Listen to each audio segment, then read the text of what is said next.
So how does your behaviour change when you are struggling with stress? Now, we spoke in one of the other videos about the impact it has on your appetite.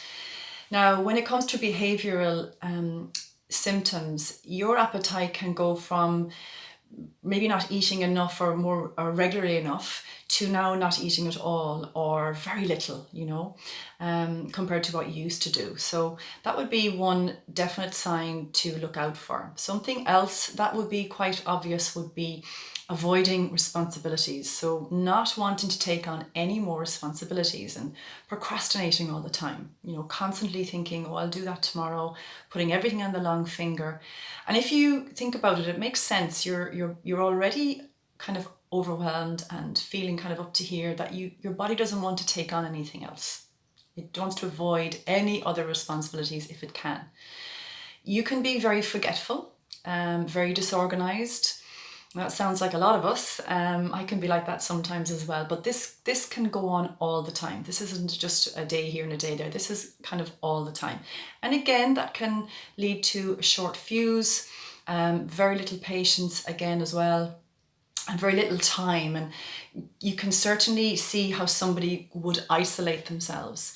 And I know I spoke about this in the other video, but this is a stage where people really don't want to be with their friends anymore. They don't have any interactions with people anymore because they're not feeling good. They're not feeling healthy and strong in their body. They're not feeling emotionally strong in their body. They're feeling vulnerable. They're comparing themselves all the time, not feeling good enough.